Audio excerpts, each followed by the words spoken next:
Fala nação, bem-vindos a mais um vídeo no canal. E hoje a gente inicia esse vídeo com uma notícia que saiu ontem no jornal O Dia sobre o Felipe Luiz. Bora dar uma olhada juntos aqui. Ele fala que com o crescimento das críticas ao seu trabalho, após o jogo contra o Fluminense, Felipe Luiz comunicou a José Boto, diretor técnico do Flamengo, que iniciasse a procura por outro treinador para 2026. Logo em seguida, o Flamengo se posicionou sobre essa notícia, né? Bora ver juntos também. O Clube de Regatas do Flamengo repudia a publicação de informações inverídicas acerca do futuro de Felipe Luiz no clube, que tentam criar instabilidade em um momento decisivo na temporada. Não houve, em qualquer instante, comunicação ou movimento que sustente o conteúdo divulgado por o canal, O Dia, e outros portais, tratando-se apenas da irresponsável busca por cliques e engajamento. Olha isso, nação. O pessoal tá tentando colocar uma crise dentro do Flamengo às vésperas de uma final da Libertadores, né? E pelo que eu vi aqui, esse camarada, esse Fabrício Lopes, ele é flamenguista, né? Pelo menos ele tá com a camisa do Flamengo, cara. E, pô, isso aí é complicado, né? O cara tá tentando desestabilizar o Flamengo, né? E a gente sabe como é que funciona o Flamengo. Qualquer notícia dessa, a mídia cai em cima.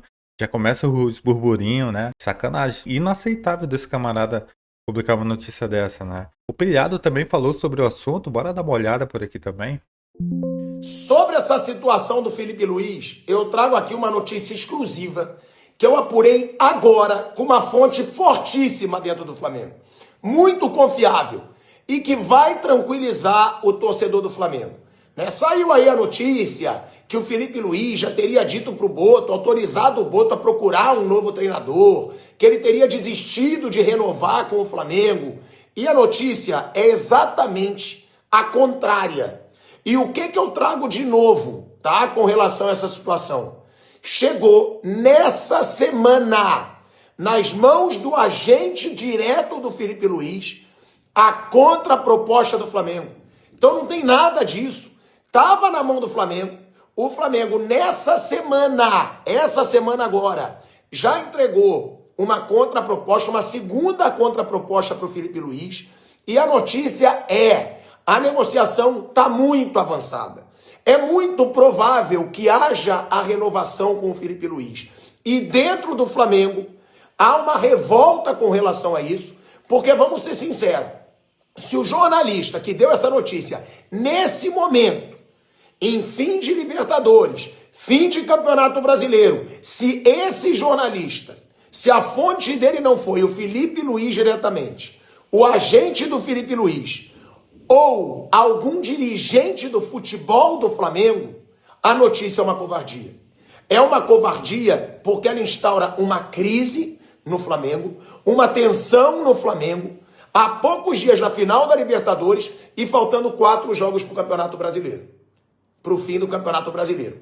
Então, é uma atitude absurda de um jornalista, repito, se a fonte dele não foi o Felipe Luiz pessoalmente, o agente do Felipe Luiz, ou algum dirigente do futebol do Flamengo ou presidente do Flamengo. Porque você dá uma notícia como essa, se a fonte foi alguém que não tem tanto peso, instaurando uma crise num momento tão importante, isso aí não se faz falando aqui jornalisticamente. Então a notícia que eu trago, exclusiva, chegou nessa semana. A segunda contraproposta do Flamengo para o Felipe Luiz. As negociações estão muito avançadas e o que o Flamengo diz é que a notícia é totalmente falsa, porque está na direção contrária, muito próximo de uma renovação com o treinador. Nação, Pilhado soltou essa, né? E provavelmente é verdade. Esse cara conhece muita gente lá dentro do Flamengo. Ele tem muitas fontes confiáveis, né? Então, esse Fabrício Lopes tá de sacanagem fazer uma coisa dessa. Há uma semana da final da Libertadores e a gente nessa reta final do Campeonato Brasileiro tentando instaurar uma crise dentro do Flamengo e aparentemente esse cara é flamenguista, né? Pelo menos tá com a camisa do Flamengo.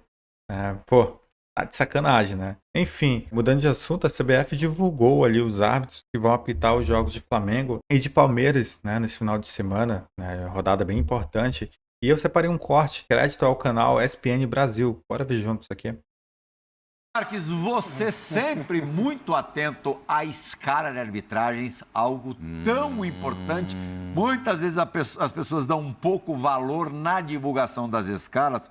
Olha aqui, a partida entre Palmeiras e Fluminense, os 2 jogos neste sábado, será dirigida por Jonathan Pinheiro, do Rio Grande do Sul. Longe de estar entre os mais conhecidos e requisitados árbitros do quadro da CBF. Flamengo e Bragantino será apitado por Fernando Nascimento Filho. Fernando Nascimento Filho. Quer mais? VAR de Flamengo e Bragantino, aí um árbitro conhecido. Braulio da Silva Machado. Também uma temeridade. VAR de Palmeiras e Fluminense. Pascoal, você vai gostar. Éber Roberto Lopes. Quer dizer, Rafa, árbitros pesados, famosos, no VAR, velhacos no VAR e inexperientes no campo. O que costuma resultar isso, Rafa?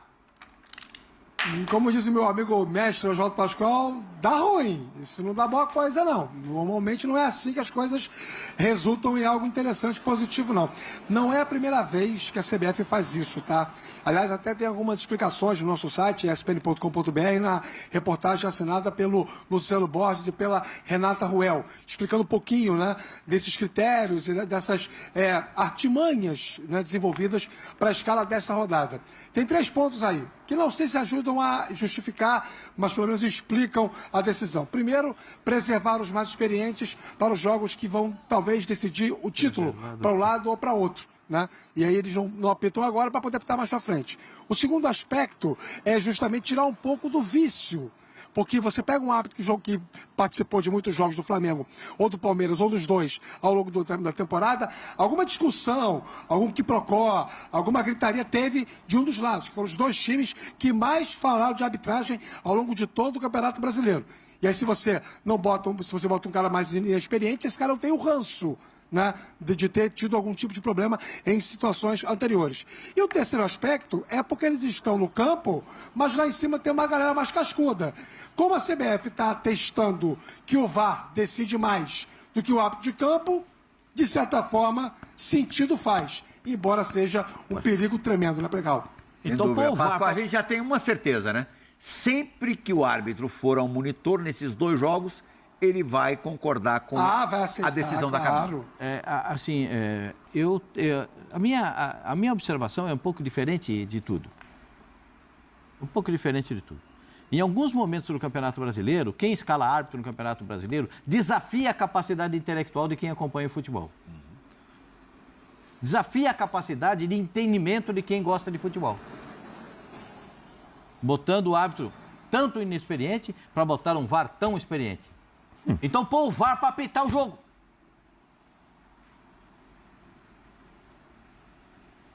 Simples assim? Mas a gente tem mais condição física para isso. O Weber não rola mais, o Braulio pode. Aguentaria ainda. Segunda-feira falaremos muito de arbitragem. Com certeza. Tamanha irresponsabilidade, eu não consigo entender isso. Sinceramente, eu não consigo entender. Põe os árbitros mais cascudos para apitar esses jogos. Essa é a hora, cara. Essa é a hora de você colocar. Faltam 4 jogos, 4 rodadas. Coloca os caras que têm casca. Mas reclamaram de todo mundo. Reclamaram de todo mundo e é sempre assim. No próximo jogo, reclama. Sempre, sempre. Coloca os caras bons para apitar agora. Entendeu? Para não dar problema. Claro, Zé, não é só por conta de Palmeiras e Flamengo, não. Os adversários também. O Fluminense que fica esperto. E o Bragantino que fica esperto. Tudo. Nessa hora. O cara menos cascudo, Pascoal, tende a ser, isso é normal. Pressionado. Mais caseirão, ou não? Eu acho que é um desafio à minha capacidade intelectual, é um desafio à minha inteligência, é um desafio a quem tem capacidade de analisar futebol. Uma escala dessa. Desculpa, eu não consigo aceitar. Eu queria saber, que é pouco, né? Eu não sou nada, mas o presidente da CBF gostaria de estar disputando o título. Não, agora eu vou colocar um jogador, uma pessoa inexperiente para controlar aqui as finanças da CBF. Nação. A CBF tá de sacanagem, né? Possivelmente vai acontecer erros graves nesse final de semana de novo, né? Tomara que não prejudique o Flamengo, pelo menos. Porque faltam 4 jogos. O cara coloca novatos pra apitar os jogos. É rir pra não chorar, nação. É rir pra não chorar. Então é isso, nação. Espero que vocês tenham gostado do vídeo. Se você não é inscrito no canal, eu te convido a se inscrever aqui no canal e ativar o sininho, dar like nesse vídeo para poder fortalecer por aqui. Beleza? Tamo junto? Valeu, nação!